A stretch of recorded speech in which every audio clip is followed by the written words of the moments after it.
What if we could tell you everything? The entire history of the world. Now, what if we told you we could do it in just 2 hours? We're going to tell the whole story, from the Big Bang to the present day. How the planet prepared for the rise of man.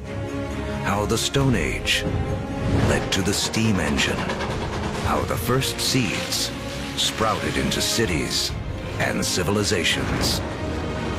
Everything is connected, and the path leads to you. It took history 13.7 billion years to unfold. We'll show you everything you need to know in the next 2 hours.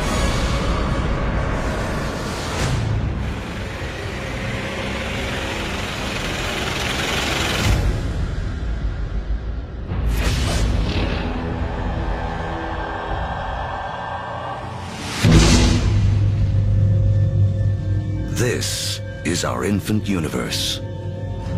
Everything that will ever exist, everything that will ever happen, all begins here, within this tiny bundle of energy, smaller than an atom.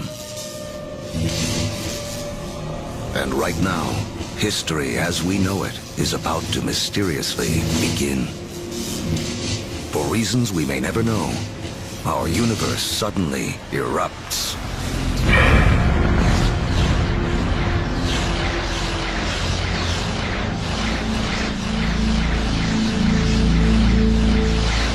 In a millionth of a millionth of a millionth of a millionth of a millionth of a millionth of a second, it went from a size smaller than an atom to bigger than a galaxy. Whoosh! What you're seeing is energy, and it's one key to understanding everything that will unfold in the next 2 hours. Within a fraction of a second, the Big Bang creates all the energy that will ever exist. All the energy that will power the stars, that will fuel anything that ever lives. All the energy that you will ever consume dates back to the beginning of time. When you put gas into your car, you're tapping energy that was created during the Big Bang. You're tapping the energy of the universe itself.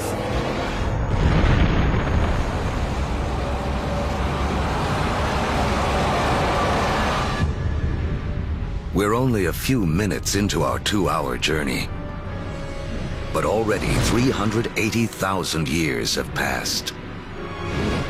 You are about to witness the birth of your original ancestors, the first atoms.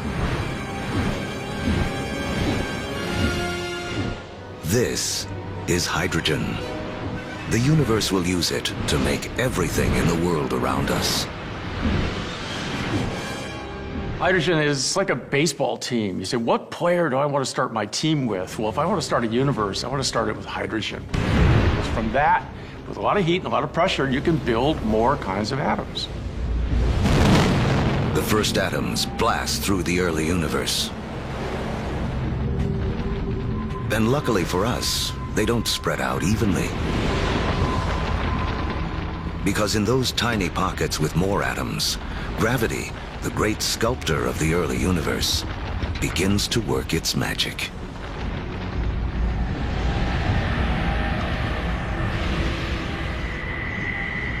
The first galaxies are beginning to form, revealing a timeless secret of the universe.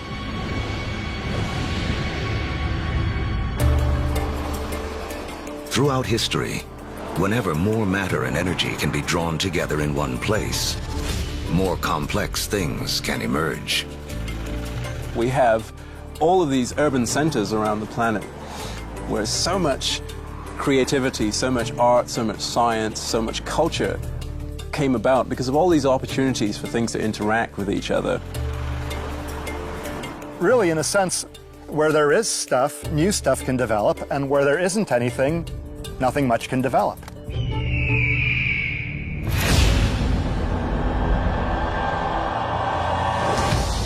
300 million years after the Big Bang. Inside of forming galaxies, gravity continues to squeeze together clouds of gas and dust, causing pressure and heat to violently rise.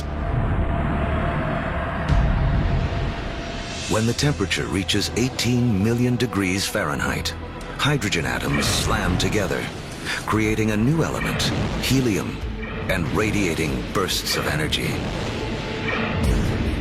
The first stars are born. Suddenly, there were these new beacons of light shining forth, pouring energy into the universe. Let there be light. But something is missing from this early universe. There are billions of stars, yet not a single planet. To form planets, and eventually people, to take the next leap that would make all of history possible, the universe needs more to work with than just hydrogen and helium. The complicated elements, the heavier things that we build stuff out of, for example, iron or life built out of carbon and things like that, they're actually manufactured in stars. We may see stars like our own sun as sources of light, but there is something bigger happening deep inside. Stars are element factories. They fuse hydrogen into helium, helium into lithium, forging 25 of the most common elements we'll need to live, including carbon, oxygen, nitrogen, and iron.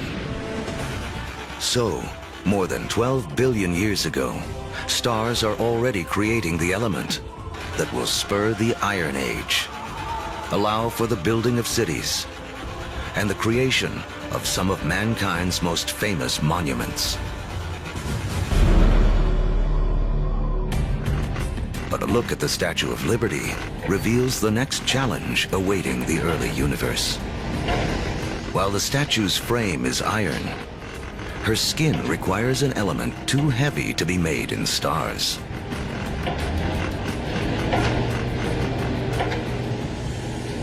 For Lady Liberty to have material for her skin, for there to be gold for wedding rings, or uranium for nuclear reactors, some elements had to be created another way. Stars don't have enough energy to do the job. But if the element factory isn't powerful enough, how about blowing up the factory? Just a few million years after the first stars formed, some of them exploded. Wham! These explosions, known as supernovas, are the biggest blasts in the universe since the Big Bang, providing the extra boost of energy needed to fuse heavier elements. In the fiery blast of their own destruction, stars create uranium, gold, all the rest of the elements that will fill our world, including copper. The periodic table of the elements is really sort of a library of matter in the universe. Those are your building blocks. Everything is coming out of that particular chemistry set.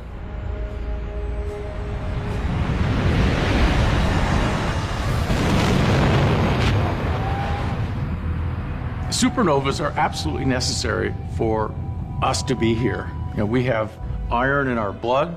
We have little bits of old supernova, therefore, just floating around through us. We are all stardust. Copper and tin, Bronze Age.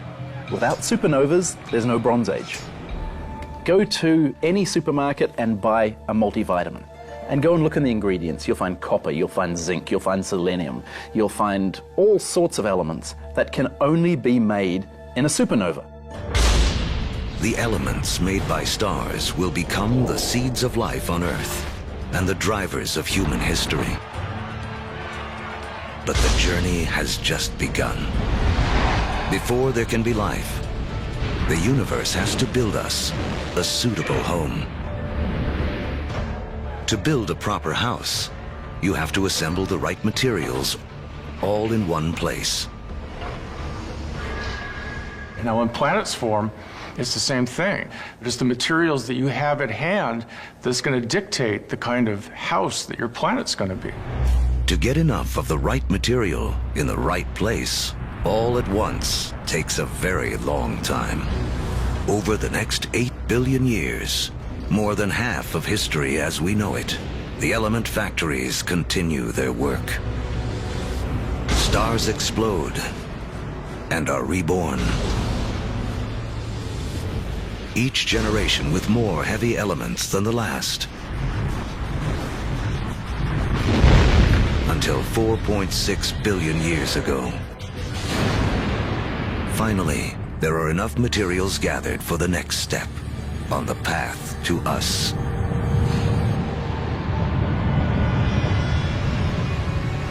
A new star is born. This is our sun. It's so massive that it's gathered up 99.9% of the gas and dust in the solar system.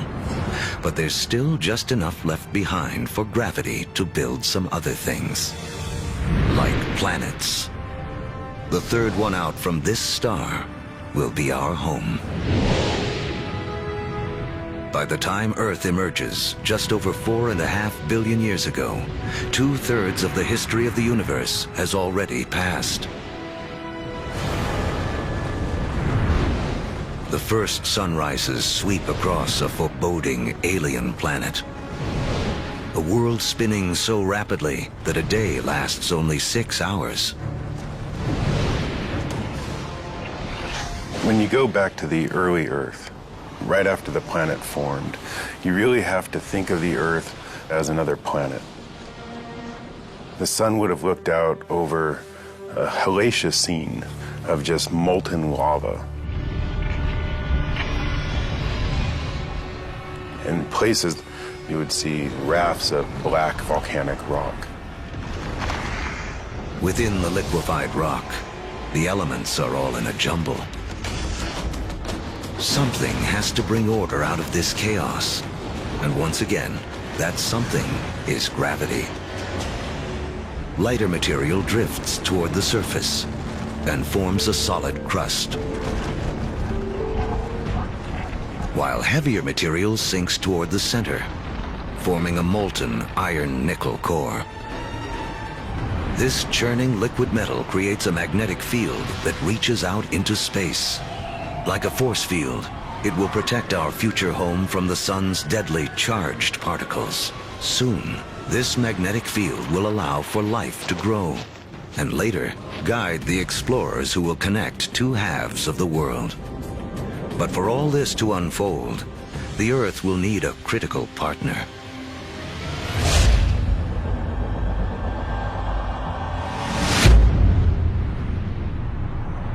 Four and a half billion years ago, an object the size of Mars smashes into the planet at 25,000 miles per hour.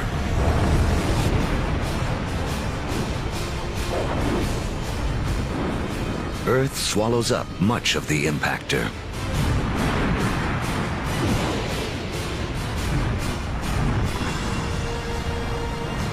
But a spray of molten debris is whipped off into space. Within as little as a year, gravity gathers this debris into a secondary sphere in orbit around the Earth, where it has been ever since. The formation of the moon was an incredibly important event in Earth's history.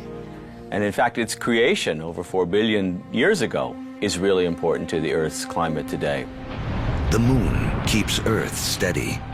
Its gravitational pull prevents the planet from wobbling, saving us from wild climate swings.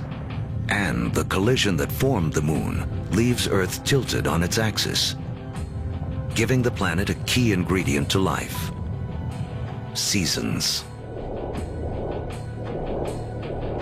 Having seasons is very, very important for the evolution of life on the Earth. And having some stability in the tilt of those axes, that's very, very important also for maintaining life on the Earth. The moon's gravity also begins to slow Earth's rotation, which will eventually lengthen our days from 6 hours to 24.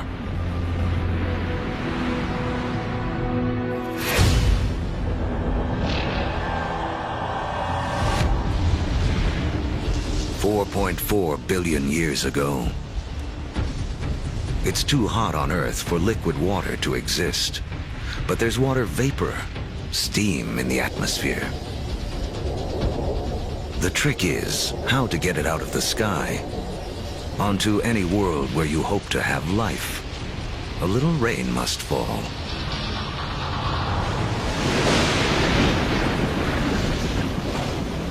For millions of years, as the planet cools, rain pours down, forming puddles, lakes, and eventually our oceans. By 3.8 billion years ago, our planet has a moon and permanent oceans. But it hardly resembles the place we now call home. To become the stage for all of human history, Earth needs an oxygen-rich atmosphere, fertile continents for people to discover and develop. Who will create our modern world? There's 1 trillion of them crawling on your skin right now.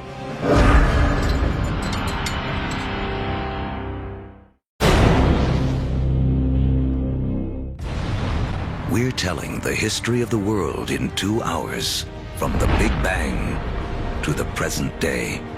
And our modern world holds important clues to the story. In fact, structures like this hide a mysterious link to the first life on Earth.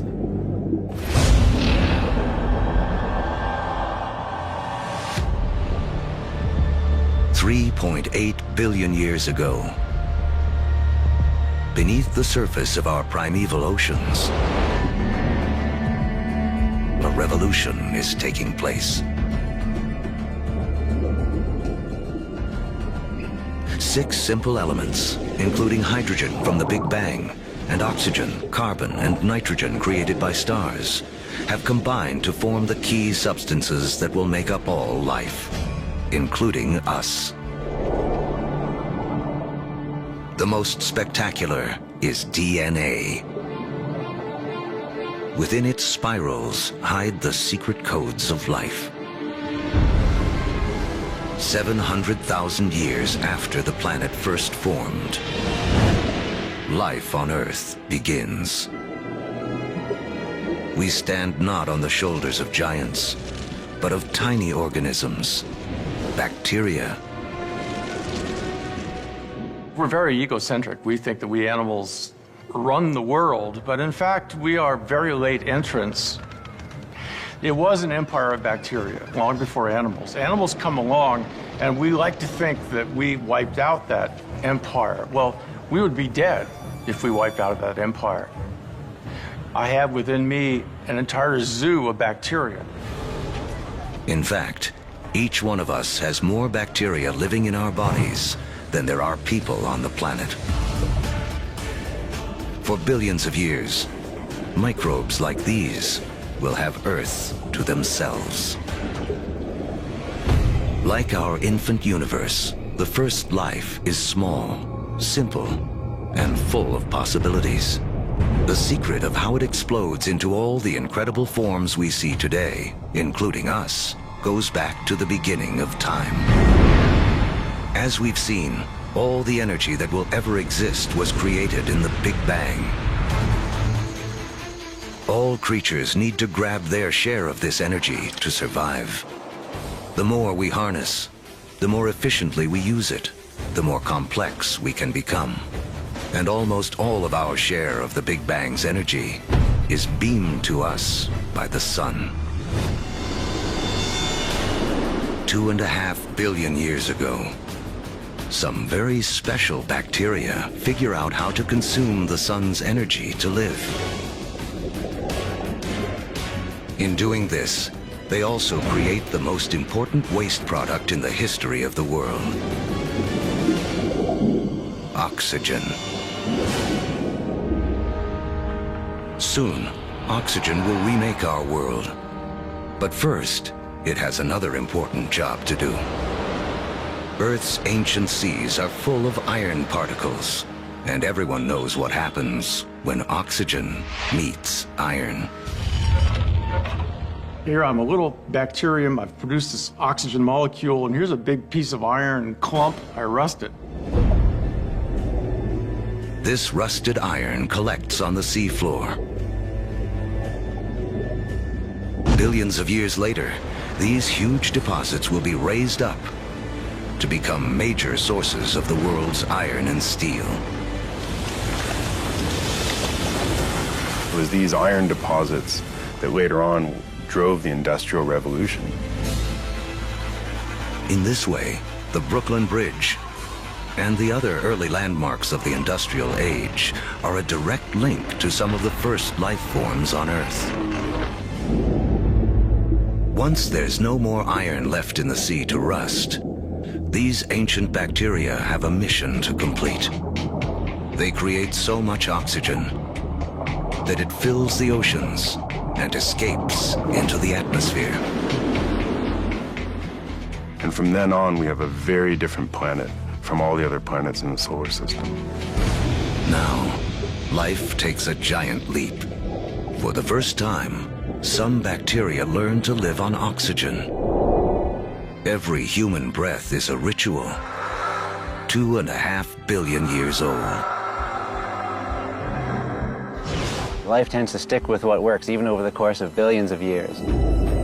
Oxygen is a game changer. By taming its power, life has found a better way to energize itself, 20 times more efficient than anything used on Earth before. What life does with all this new energy will be the story that leads to us.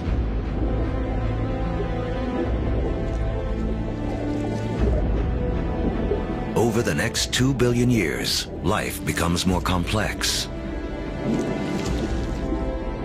Skies become blue, and so do the oceans that reflect them. Large, solid continents appear. Earth is beginning to look more like the place we now call home.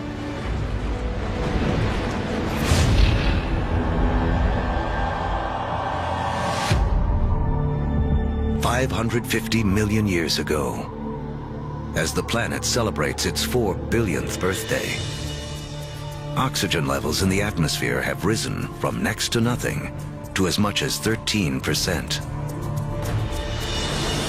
Take a deep breath, because life on Earth is about to go wild.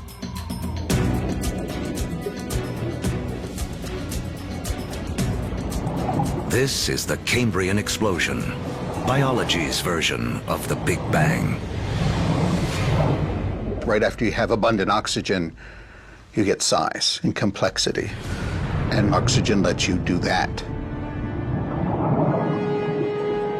It's in this breathtaking span of roughly 30 million years that most of the major animal groups evolve.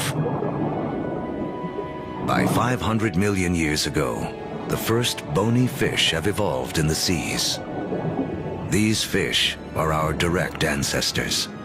Though they look nothing like us, they evolved the body parts that will make our own bodies possible, including a spine and a mouth with jaws and teeth. We owe a great deal to our fish ancestors. In fact, all vertebrates today really represent modifications of the original fish body plan. For the first 4 billion years of Earth's history, plants and animals have stuck to the seas. But that all begins to change. With oxygen comes an ozone layer, protecting us from dangerous radiation. Plants make the move first.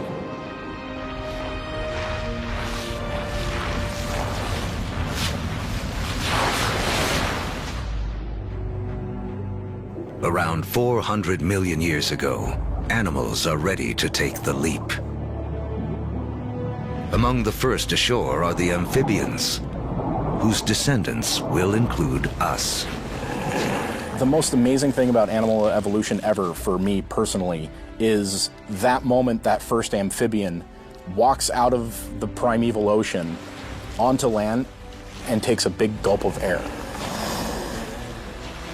Kind of like great-great-great-great-great-great-grandpa coming out of the ocean and seeing this fantastic world.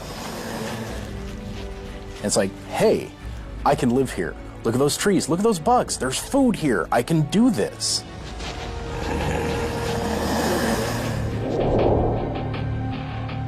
Eventually, humans will conquer every imaginable terrain. But before we can do that, our ancestors must first cut their final tie to the water. Mating season. Like modern frogs, they have jelly-like eggs that would dry out on land. But some amphibians eventually solve the problem. They evolve a new form of egg, with a shell that keeps the moisture in. This allows us to carry the ocean with us, onto land, and signals the evolution of amphibians into reptiles. You could be 300, 400, 500, 1,000 miles away from water and still have the water in that egg in order to birth. That is the key. It cuts that final tie to the ocean. That way we could colonize the rest of the land.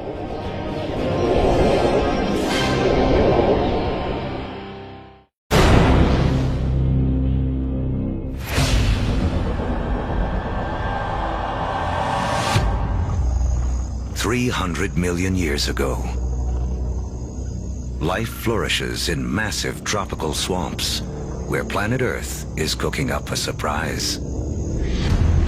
As plants die here, they are buried, compacted, and cooked. Energy created in the Big Bang and radiated by the sun to plants on Earth is now locked away underground as coal, a gift to be opened by human beings millions of years in the future.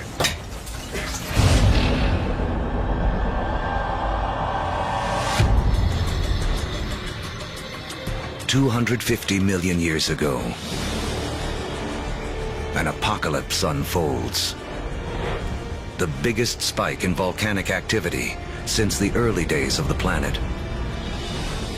The atmosphere is choked with carbon dioxide, and the diversity of animal life spawned in the Cambrian explosion is stopped dead in its tracks. More than 70% of all species on Earth go extinct in the worst mass die-off in history, the Permian extinction. Extinction is a recurring character in the story of planet Earth. 5 times in the last 500 million years, some cataclysm wiped out the dominant species. It's a reshuffling of the deck that allows new creatures to take hold.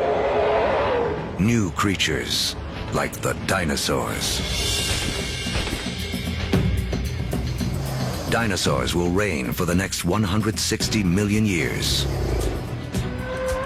During that time, the first hardwood forests appear. And after more than 4 billion years, the moon's gravity finally settles Earth into a 24-hour day. At the start of the dinosaur era, the continents are clustered together into a single landmass we call Pangaea. But now, they start to break apart. Africa separates from South America. The vast Atlantic Ocean opens up, creating what will become one of the defining barriers of human history, the gulf between the old and new worlds. The undisputed stars of the dinosaur era are animals like Triceratops and T-Rex, but there are some important creatures scurrying around their feet. If we were to trace our lineage back far enough, we would come to really small shrew-like mammals surrounded by these titans of reptile life. During that time, mammals, we were living on the fringes. We were maybe stealing dinosaur eggs, maybe just eking out an existence. So the dinosaurs kind of held us back. The biggest headline of the history of dinosaurs, which is 160 million years, is that we lost. Mammals lost. We couldn't get much bigger than a small cat. For 160 million years, all the medium-sized, medium-big, big, gigantic, and stupendous animals were dinosaurs. For that whole time. They beat us fair and square. But the deck is about to be reshuffled.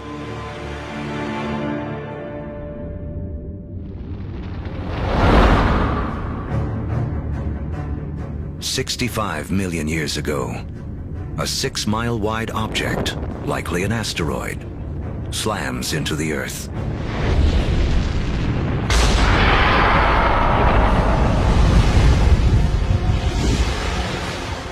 A dust cloud blocks out the sun. Temperatures plummet. Every creature on land weighing over 50 pounds goes extinct.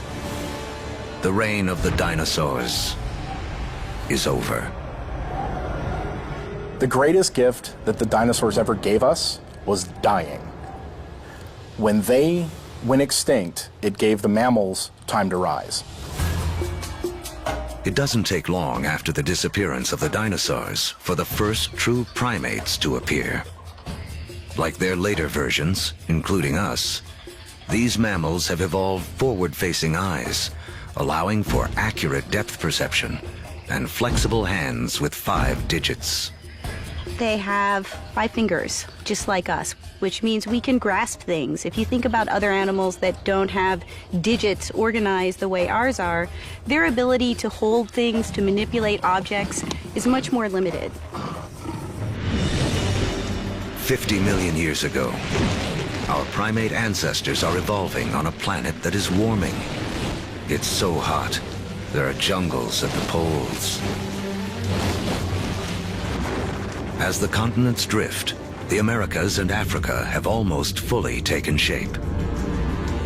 But in northern Africa, modern-day Egypt is submerged beneath an ancient sea. On the floor of that sea live small shelled creatures called nummulites. Their shells, made of calcium and carbon, pile up on the sea bottom over millions of years, where they form into limestone. Limestone that will be used to build the Great Pyramids. If you look closely at the pyramids today, you can still see evidence that these 4,000-year-old monuments are, in fact, made of 50-million-year-old seashells.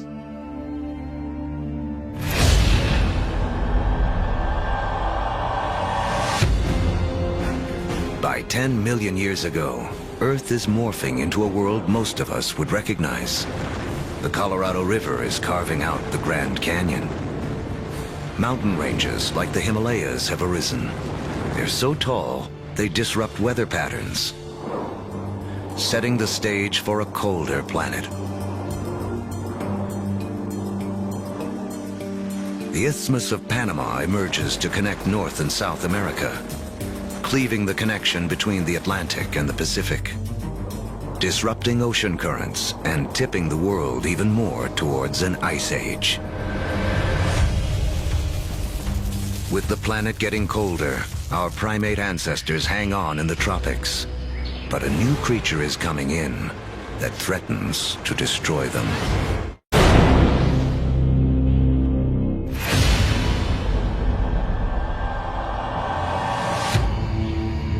"7 million years ago, our primate ancestors lived safely in the trees. But their neighborhood is about to be invaded. This newcomer will have as profound an effect on human history as any other living thing on Earth. It seems almost impossible to believe, but one of the most important things that will lead to the emergence of us is the emergence of grass. The grasslands appear almost simultaneously around the world. We get the African savannas. We get the Eurasian steppelands. We get the North American prairies. We get the great grasslands of Argentina, appearing simultaneously around the world. In eastern Africa, Grasslands invade the traditional woodland habitat of our ape ancestors. With fewer trees and greater gaps between them, our ancestors have to adapt. Apes would notice that there's more and more apes in the same tree and less food, increasing incentives for apes to go from one patch of food to a different one separated by grasslands. Now, one way to do it is to run like hell. The other way to do it is to extend one's food sources into the grasslands and seek out the foods that are available there. And so, some apes make the move down into this stark new habitat. It's a landscape better suited to primates that can walk on two legs, keeping their heads up above the tall grasses to watch for predators. Standing on 2 feet is a revolutionary advance because it frees up our hands. Hands we will need to shape human history.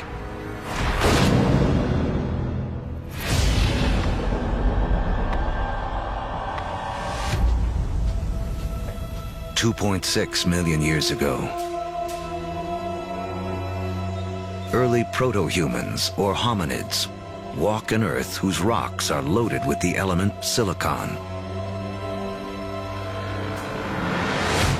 Created in the cores of stars billions of years before, silicon is the second most abundant element in Earth's crust. One of its chemical quirks is the ability to bond with oxygen to form crystals that combine into solid rocks. Rocks that can be chipped and shaped without shattering. Hominids started doing this 2.6 million years ago, breaking cryptocrystalline silicates to make sharp edges, and people use them for millions, literally 2.6 million years. Simply having a modified stone with a sharp edge on it, now suddenly you have a hammer. You have a crude cutting edge. A simple modified stone means a human can suddenly do 1,000 more things than we could do previously.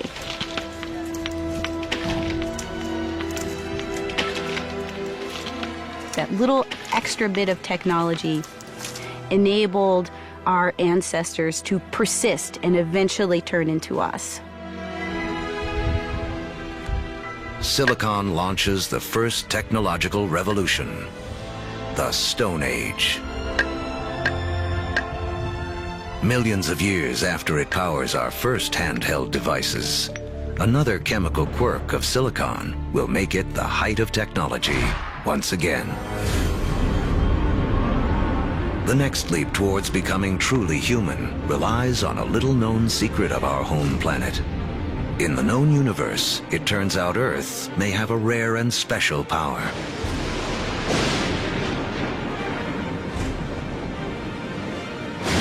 Of all the planets and moons in the solar system, we think that Earth is unique in the ability to sustain fire. Other planets and moons have lightning and lava. But only on Earth do we have the two critical things we need for fire to burn. A vast fuel supply in the form of plants and trees, and an atmosphere full of oxygen to fan the flames. If fire wasn't a possibility, you'd have nothing like us running around. Homo sapiens, they made a world with fire.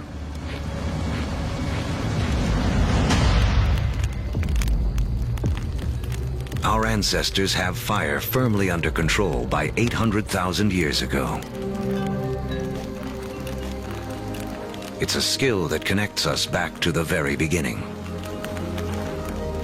Remember that all energy was created in the Big Bang, and all life is in a competition for our share of this energy.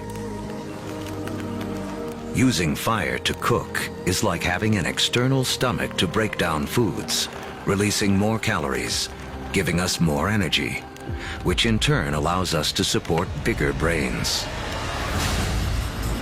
Fire is also the ultimate gateway technology. We will soon use it to turn clay into pottery, metal into weapons, water into steam power. If you don't have fire, you can't have the internal combustion engine. No fire, no metal. No fire, no rubber. It's a technology that opens a world of possibilities for creatures that know how to use it.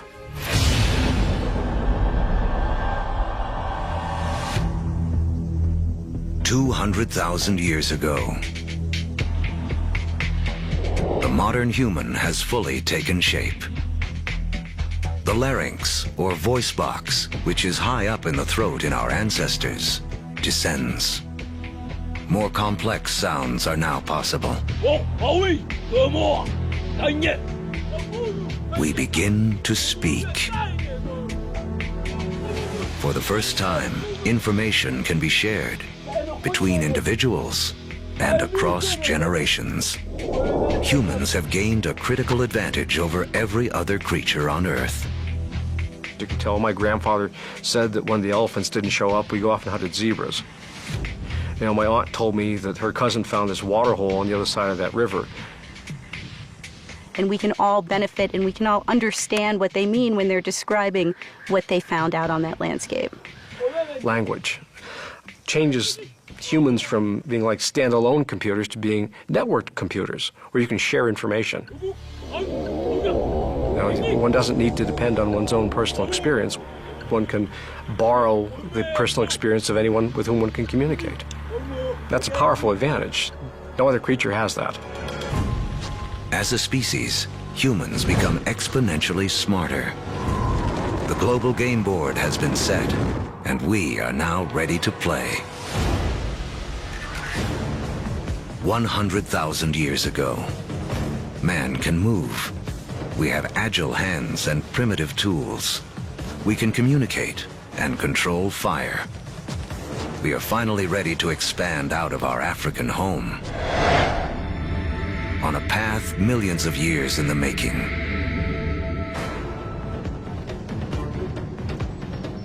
Shifting continents have linked Africa and Eurasia into the largest contiguous landmass on Earth, Afro-Eurasia. 33 million square miles, more than twice the surface area of our entire moon. For early humans, this means more than half the land on Earth can be reached on foot. Human dispersal was a crucial game changer. We are one of the few primates that live on more than one continent simultaneously. So what that means is that we're better insulated from the kinds of things that cause big mammals to become extinct than other primates are. It's extinction insurance. Dispersal is extinction insurance. But just as the world begins to open itself up to man, the planet turns on us. An ice age begins. Now the planet will test us like never before. By 50,000 years ago, glaciers begin to advance down from the North Pole. At the same time, humans continue their conquest of the globe, arriving in China and Australia. By 30,000 years ago, Homo sapiens reach Europe for the first time. By 20,000 years ago, with the ice nearing its most extreme, the march of man reaches the frigid tundra of northeast Siberia. Despite the trials of the Ice Age, man endures and develops the last skills we will need to be truly human. The clues lie in these symbols. We have taken an intellectual leap to think beyond the here and now, beyond what is simply needed to survive. We can only start saying we have an organism that is human, that is the same as us, when we start seeing evidence of symbolic thought. It's when we start seeing a picture of a cow that everybody will recognize as the picture of a cow. Because only when we start seeing all of those things can we say that is a human. People or creatures that think like us, that see the world in the same way as us. And from that moment on, human history was marked to be radically different to any other species on this planet. Now, with huge amounts of the planet's water locked up in ice, sea levels plummet by 300 to 400 feet. The last great barrier to the spread of man is erased. We come across the Bering Land Bridge from Siberia to North America. We are telling the history of the world in 2 hours, and in just 1 hour, more than 13 billion years have already passed. These years of preparation have allowed man to finally emerge and spread out across the planet. And human history as we know it can truly begin.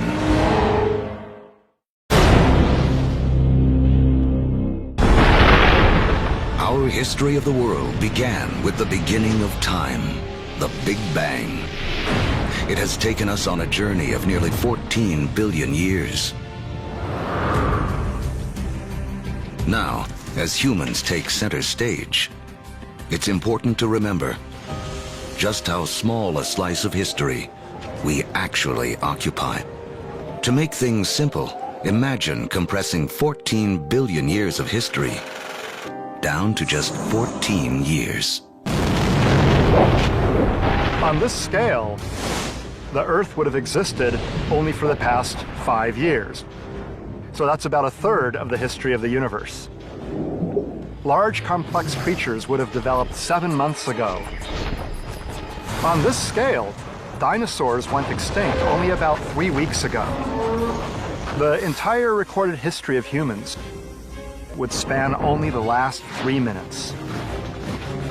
Modern industrial societies, the Industrial Revolution effectively, 6 seconds ago. What this shows me is that we humans have been around for only a very brief instant in the recorded history of the universe. Mankind has waited billions of years for our brief instant to shine. As the stars and our evolving planet carried out the slow work of organizing the elements in a way that would make human history possible.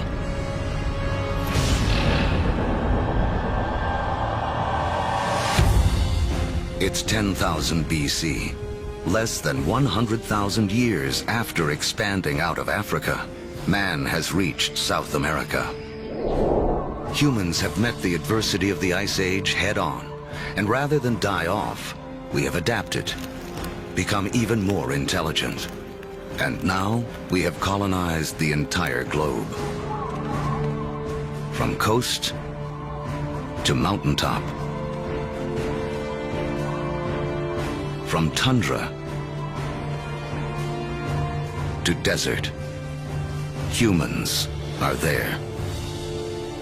Our closest living ancestors, chimpanzees, live in the tropics. They only live in the tropics. Humans have managed to colonize the entire globe. Ice Age land bridges allowed man to spread around the world. But now the ice begins to melt, and sea levels rise again. Humans are trapped and separated in 2 vast and unconnected hemispheres. Each pocket of humanity left to make the best of what it has been given. As the glaciers recede, they carve out lakes, rivers, and bays. The map as we know it emerges. In Africa, increased rainfall causes Lake Victoria and Lake Albert to overflow and form Egypt's Nile River. In Eurasia, other rivers emerge. The Tigris and Euphrates in Mesopotamia, modern-day Iraq. The Indus in modern-day Pakistan, and China's Yellow and Yangtze. These river valleys become critically important for how human history will now be played out following the retreat of these ice sheets. These are the river valleys whose waters and fertile soils will allow the first seeds of civilization to be planted. With temperatures warming after the Ice Age, plants and animals are more plentiful, and man can finally choose to stop moving.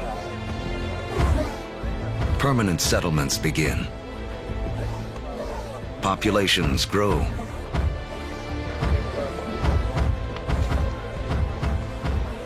With more mouths to feed, our ancestors have to get clever. They had to find a way to increase the amount of food they could get from the surroundings. Now, one discovery forever changes the planet and the path of mankind. We learn to plant seeds. And the seeds we sow come from the same plants that millions of years earlier spurred our evolution from ape to man. The unheralded hero of human history, grass. A grass seed is tiny, right? It's no food. I can hunt a bison or I can take grass. I'm gonna hunt a bison, right? Ironically, grass seeds become the most important food crops in the world, but they're the things that are ignored by hunter-gatherers for thousands and thousands of years. People don't start using them until they absolutely have to use them. Some of the species of grass that we are most familiar with includes sugarcane. It includes wheat and rye and barley. All of the cereal crops are types of grass. So it's not just that beautiful green lawn that we measure our middle-class success from. It's also the staple crop upon which civilization depends. It is the majority of our calorie intake. Once again, it all goes back to the Big Bang. Central to the story of all life is our competition for that energy created at the beginning of time. Just as oxygen gave us an edge, just as fire allowed us to consume more calories. Switching to farming is an energy revolution. A hunter-gatherer needs 10 square miles of territory to provide himself with enough sustenance, enough energy in the form of plants and meat to survive. A farmer can harvest the sun's energy so efficiently, he can fulfill his needs using only 1/10 of a square mile of land. In the warming after the last ice age, farming begins to take hold in 6 places around the globe. But by the fortunes of geography, no place in the ancient world has a better concentration of plants and animals that can be domesticated than the Middle East's Fertile Crescent. In the Middle East, we have this remarkable convergence of species that seem to have been susceptible to domestication, both plants and animals. In terms of animals, we're talking about cattle, pigs, sheep, and goats. In terms of plants, 2 varieties of wheat, rye, barley, lentils, figs, all in this very small part of the world. Unlike the Fertile Crescent and the rest of Afro-Eurasia, places like sub-Saharan Africa and the Americas have very few wild species that can be easily domesticated. It's a critical difference. People blessed with the right mix of plants and animals will become more powerful and get a massive head start on the road to the modern world.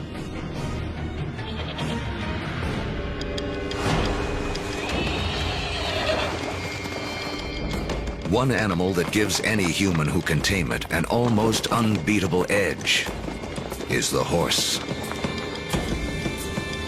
It's a little-known fact that although horses first evolved in the Americas, they died out there along with many other large mammals around 10,000 BC. There were at least 3 species of Ice Age horses in North America, maybe more. Some as small as ponies, some as big as Clydesdales. And they had evolved in North America for 40 million years. They're part of the whole history, and then they're gone. They're gone. These powerful potential allies disappear before they can be used by the first North Americans. Fortunately, before that happened, large numbers of horses escaped back across the Bering Strait land bridge and spread out across the great grasslands, the steppe-lands of Central Eurasia. A narrow escape that had a profound effect on human history. Around 4000 BC, nomadic people in Central Asia learned to tame them for the first time. Domesticated horses will be harnessed across Eurasia, advancing everything from work to warfare. Perhaps no other animal has had a bigger influence on the course of human history. And the circle wouldn't be complete for another 5,000 years when Christopher Columbus would bring horses with him on his second voyage to the Americas. His horses would be the first to set hooves in the Americas since the Great Die-Off over 10,000 years earlier.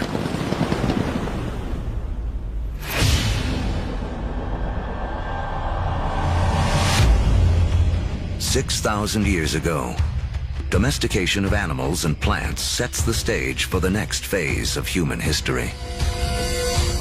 Like clouds of interstellar dust gathering in material to form stars, a type of gravity is at work as places like Sumeria, located in part of the Fertile Crescent known as Mesopotamia, draw in people, support large populations, and spin up into centers of power and innovation.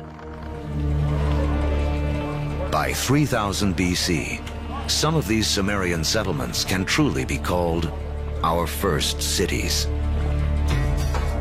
One of them, Uruk, has around 50,000 people living in less than 1 square mile.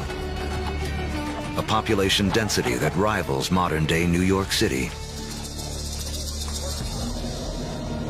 Humans have become so efficient at deriving energy from domesticated food that this land area, which would have supported only a single hunter-gatherer, now can support thousands.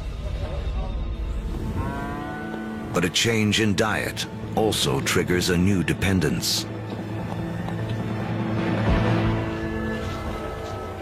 Once you move to agriculture, you are depending for 80–90% of your calories on perhaps 1 or 2 species. In the case of the Middle East, wheat and barley. In the case of wheat and barley, they both ripen at about the same time. Humans have to gather the seeds at the same time. So now we have our food for the year that has arrived in one hit. It's like getting your salary paid once a year. You need to record it, you need to plan, because if inevitably your crop fails, you have famine, and you're not going to have another go for another 12 months.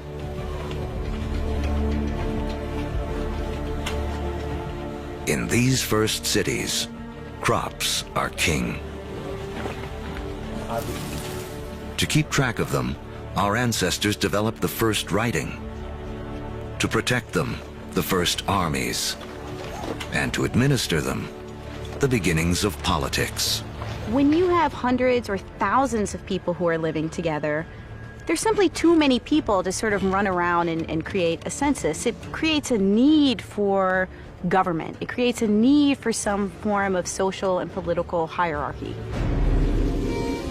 Planting seeds has set man on a new path. Settlements have grown into cities. But to take the next epic step from city to civilization, we'll need the help of a very surprising creature.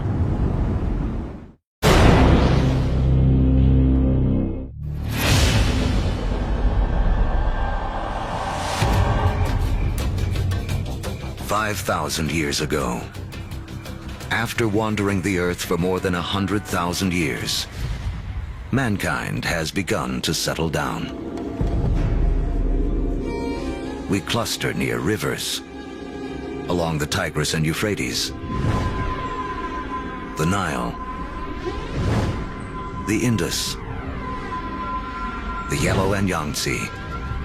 Civilizations are about to take off. But first, they must all master one thing: trade. The more they exchange goods and learn from other lands, the faster they grow.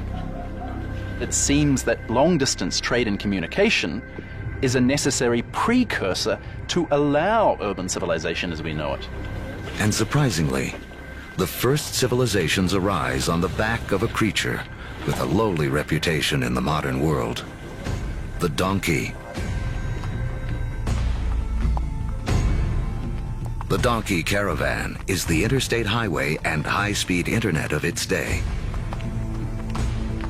Their routes will lay the groundwork for the modern world. Moving not only goods like timber and bronze, but ideas and stories.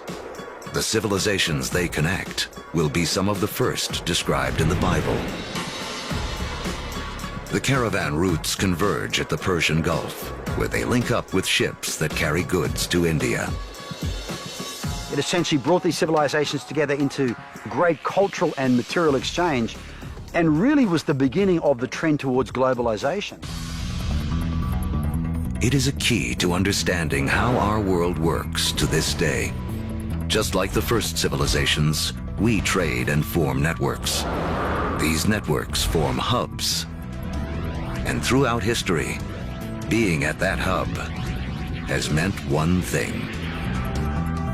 The amount of ideas, the amount of cargo that passes through a region seems to have a direct correlation to how powerful and important they are. By 2000 BC, humans have gone from humble huts to massive monuments. In Africa, great pyramids arise on the banks of the Nile. The first stages of Stonehenge rise up in ancient Britain. And back in Samaria, artificial temple mounds called ziggurats climb ever higher toward the heavens. To cement these massive structures together, the builders of Samaria turned to a substance that oozes from seepages along the Euphrates River. It's called bitumen. Used as asphalt in the modern world, it is the first petroleum product to be exploited by mankind. While bitumen is highly prized, the lighter, thinner substance oozing from the ground along with it is considered a nuisance by the ancients because it catches fire so easily. The ancients call it naphtha. We call it gasoline. And it's one of the first indications of the vast oil fields that will one day turn the cradle of civilization into a center of wealth and warfare. The legacy of these first civilizations can be seen in surprising ways. The Sumerian counting system was based on the number 12 rather than 10, which is why we divide our days into two 12-hour blocks, our hours into 60 minutes, and our minutes into 60 seconds. The Sumerians also likely invented the wheel, which eventually leads to another innovation that will change the course of man, the chariot. Thus bringing together the Sumerian invention of the wheel, right, with the domestication of the horse that had occurred amongst these nomadic peoples into this really formidable piece of military technology. Around 1200 BC, a chariot-driven clash of civilizations cuts off trade routes for copper and tin, the metals we need to make bronze tools and weapons. But luckily, the stars have made us an alternative: iron. Now, metalsmiths make a crucial discovery. By working at higher temperatures, they can release the power of this ancient metal. Easier to sharpen and 700 times more common on Earth than copper. It is a game changer. Humanity enters the Iron Age.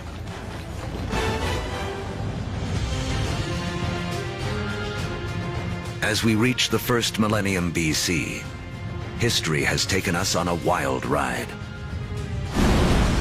From the initial blast of the Big Bang to the formation of Earth and its first creatures, and the rise of man. We've seen the Ice Age create bridges to spread mankind around the world, then strand us on different continents, leaving us to survive on what we have at hand. So by 1000 BC, the world remains a divided place.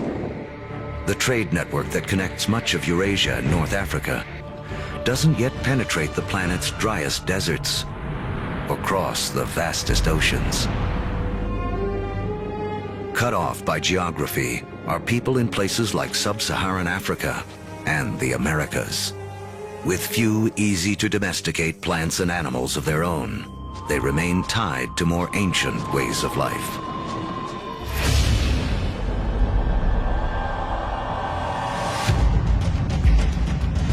In 600 BC, the cavalry have arrived.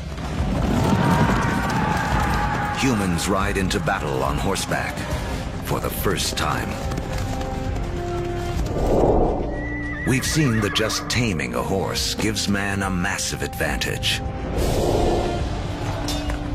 Now, pairing him with iron weapons makes him nearly unstoppable. These advances in technology, they don't just make a fighting ability possible. They make empires possible. And that is the story of the next several millennia.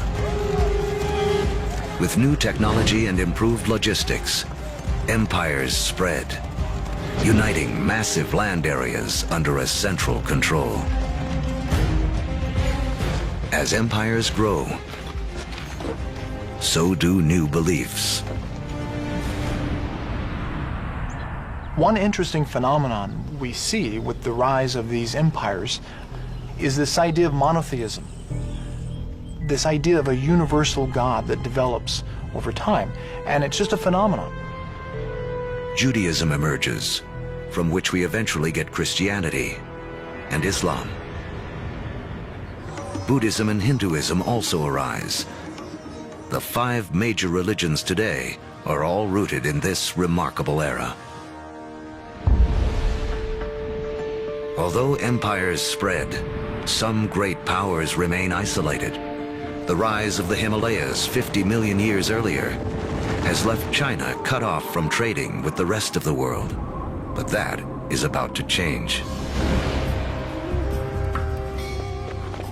Around 100 BC, a Chinese emperor sends an envoy to the West in search of alliances. The routes he travels will become the Silk Roads, a massive trade network that connects China across Central Asia to the Roman Empire. China has joined the world. As far as we know, no Chinese trader ever met a Roman, no Roman ever met a Chinese trader, at least during this first period of the Silk Roads. But this vast trade then began to explode.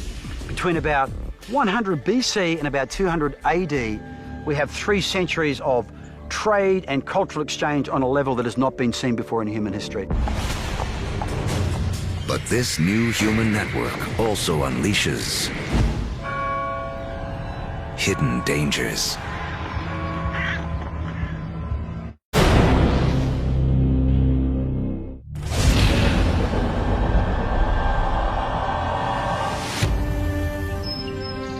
By the beginning of the Common Era, great empires have risen and a massive trading network connects most of Europe and Asia.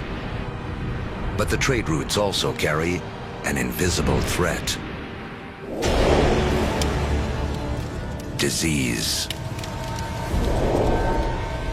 Massive epidemics that some blame for taking down both the Roman Empire and China's Han Dynasty.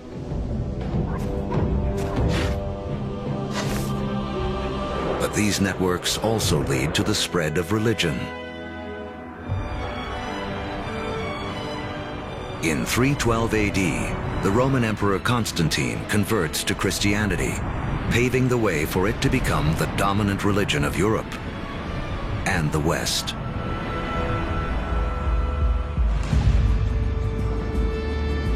Three centuries later, Islam also emerges. A religion that will, for a time, unify a territory 2.5 times larger than Rome ever was. Arab trade will drive innovation for the next 1,000 years and expand the global network to places it has never gone before. The Arabs are sitting in the middle of Afro-Eurasia. There are Arab traders who are sailing off to China. There are Arab traders who are traveling all the way to the Atlantic Ocean. So they are sitting in the middle of the hub. One secret to Arab trade: the camel. A creature whose ancestor, like the horse, escaped across the Bering Land Bridge out of North America. A caravan of 6 camels can lug as much as 2 tons of cargo as far as 60 miles a day, twice the load of a donkey caravan in half the time.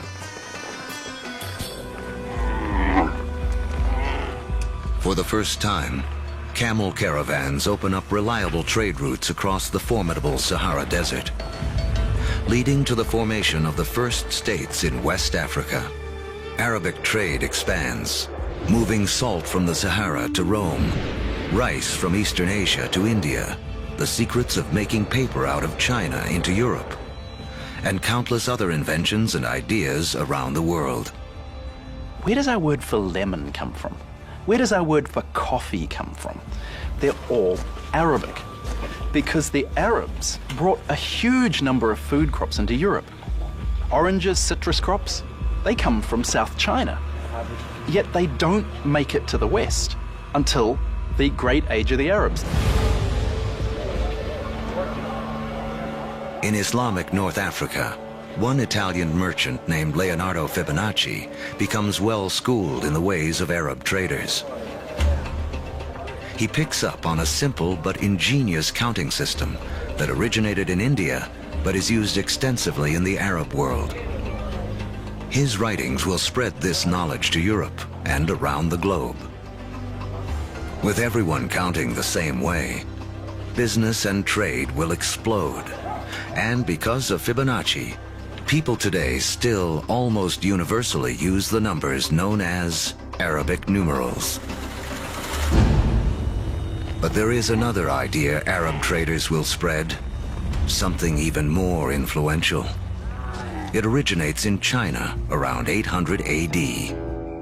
A Chinese alchemist in search of an elixir for long life instead stumbles upon chemistry that can bring sudden death. He combines carbon and sulfur with saltpeter, a compound made of potassium, nitrogen, and oxygen. Forged in the stars, these elements now come together to make gunpowder. The recipe for gunpowder eventually moves west across the Silk Roads to the Islamic world, where Muslim warriors use it to fire cannonballs at Christian crusaders.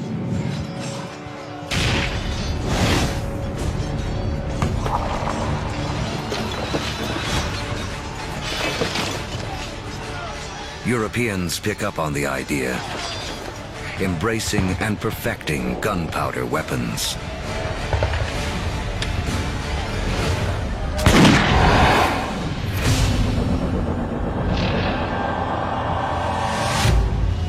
In 1492 AD. There are roughly 400 million people in the world, but it is still divided in two. In the Americas, the civilizations of the Aztecs, Mayans, and Incas have all arisen. While halfway around the world, in the aftermath of the fall of Rome, Europe has cracked like an egg into individual states. For Italian-born Christopher Columbus, this means he can appeal for funding from a succession of European rulers, until he finally convinces the King and Queen of Spain to back his expeditions. It has taken all of Earth's history to make Columbus's journey possible. For tacking into the wind, he uses triangular sails, a technology copied from the Arabs. To guide him, the compass, an invention from China. And guiding the needle, a magnetic field formed with the core of the planet itself. Although Columbus is looking for a new way to sail to India, what he does instead is finally and forever connect the two halves of the world. The voyage is not just significant in American history. As you'll see, it's a pivotal event in all of human history. Nothing will ever be the same.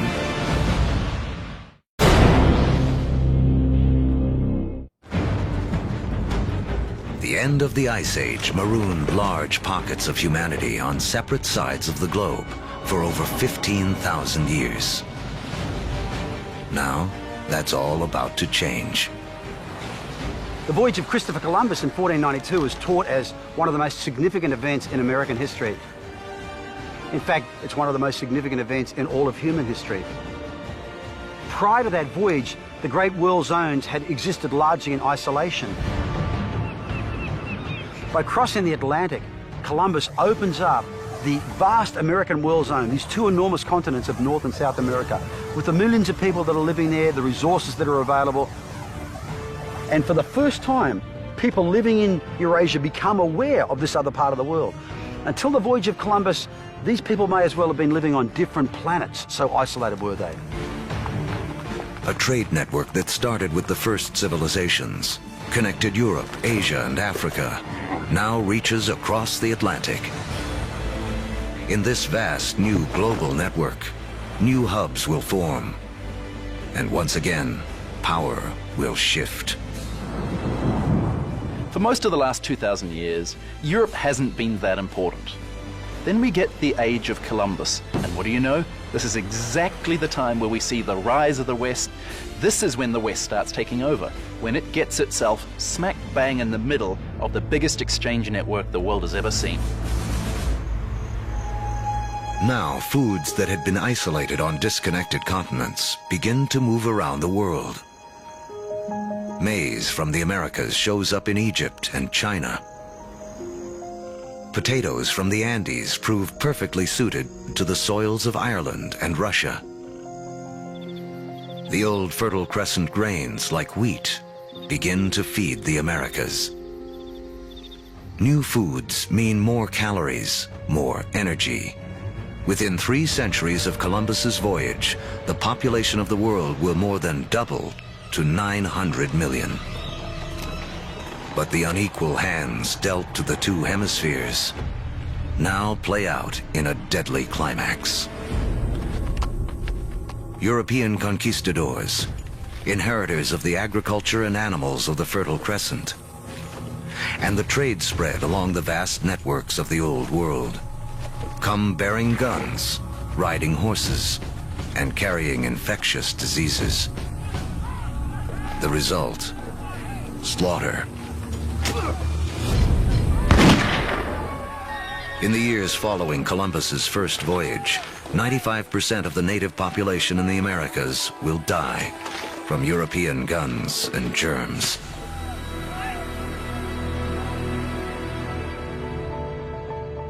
Once the hemispheres are connected, nothing can ever be the same. Take the incredible story of sugar. Chemically, it's the only source of fuel for our brains, a substance we are programmed to crave. Raw sugar comes mostly from sugar cane. Once again, a grass will play a central role in the story of mankind.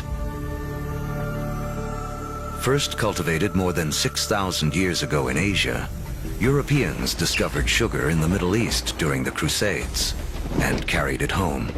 Europe was hooked. But there's virtually nowhere in Europe where sugar can grow. Then we have Christopher Columbus and the discovery of the New World. And the Spanish conquistadors, yes, they initially are very interested in the gold and the silver, but really, they just want to make it rich. They don't care how they're going to make it rich. And once the gold and the silver has been looted, the next step is to open sugar plantations. The Spanish themselves don't want to work in the sugar plantations. They start looking around for a new labor force. And over on the other side of the Atlantic, there is a place where they can buy slaves. And if we look at the history of slavery, the #1 destination of slaves from Africa are sugar plantations. So the history of sugar shapes the development of history through the Middle East, through the Crusades, through the conquest of Mesoamerica, and even the history of slavery from Africa to the Americas.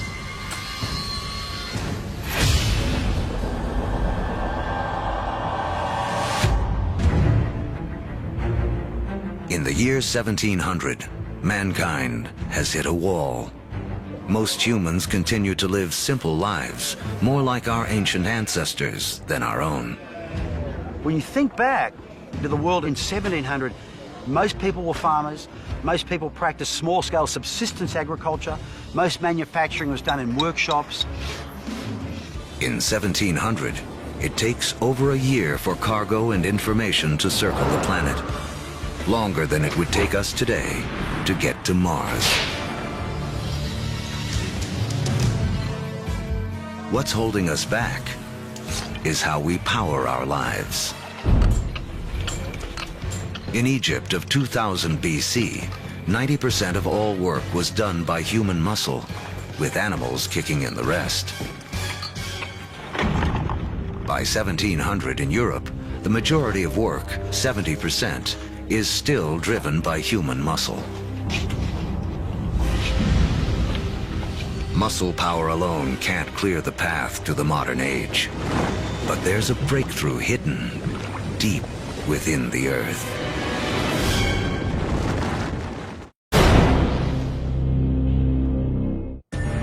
As our history of the world in 2 hours races towards a close, mankind has hit a wall.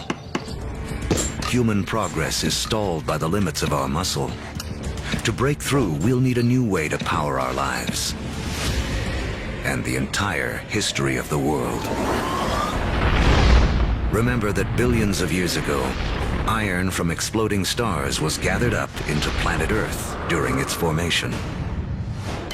Thousands of years ago, man started using this iron for tools and weapons. To keep our forges burning, we began cutting down our forests. Now, 300 years ago in Britain, iron is in high demand, and the trees are running out. The British need a new source of fuel, and thanks to the decayed remains of ancient ferns, they have one. Coal. But coal itself won't power mankind into the modern world. There's one more fateful twist in the story. As the quest for coal takes miners ever deeper into the ground, water begins flooding the tunnels. To pump out the water, a new invention is needed. In 1712, Thomas Newcomen produces a pump powered by burning coal and driven by steam. Newcomen's machine is the first practical steam engine. It is this combination, energy and engine, fuel and machine, that will free man from the limits of his own muscle and change the world. The Industrial Revolution begins. Along with political revolutions in America and later France, this technological revolution forever transforms the landscape of the world. And before long, the Atlantic world has become the new economic, therefore cultural, therefore political, therefore military leader, and will utterly dominate global geopolitics from that moment to this. Trains thunder across the countryside. By the 1870s, the internal combustion engine has arrived, and the Germans invent its killer app, the automobile. Oil, the substance which the ancients considered too flammable to be of any use, becomes the most important commodity on the planet, fueling even more innovation. The telegraph and telephone move messages at lightning speed. With electricity, mankind reclaims the night from darkness. The hub of power has shifted. In 1800, Europeans and their descendants controlled 35% of the land on Earth. By 1900, they control 85%. By the 20th century, fossil fuels and the internal combustion engine have amplified everything, including warfare. That technology meant that military power and military conquest was something that could be international. International in a way that it had never been before. In the 20th century, almost 3 times as many people are killed as a result of war as in the previous 2,000 years of human history combined. The application of the industrial skills, the industrial technologies of the 18th century reached their culmination, I think, with these extraordinary events. And it's all being driven again by the micro-fossilized bodies of organic entities that disappeared into ancient swamps millions and millions of years ago. The Industrial Revolution also allows the human population to explode. It has taken 200,000 years of human history, from the dawn of man to the year 1900, for the population to reach 1.6 billion. Now, within the 100 years of the 20th century, it nearly quadruples to more than 6 billion. The 20th century is the most extraordinary moment in human history. Never before have we seen change on such a scale.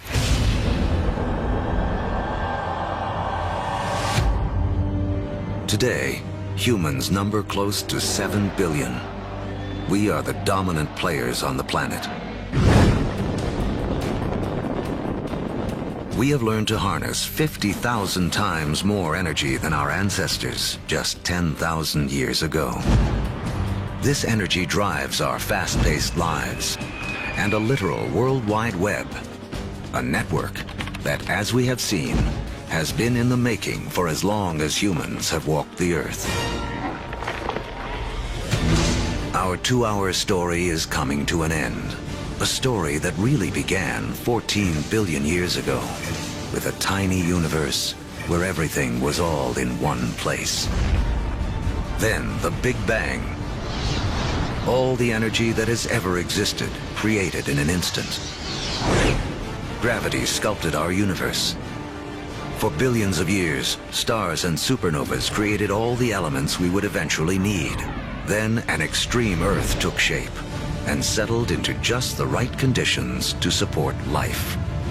As the planet evolved, life competed for energy and grew more and more complex.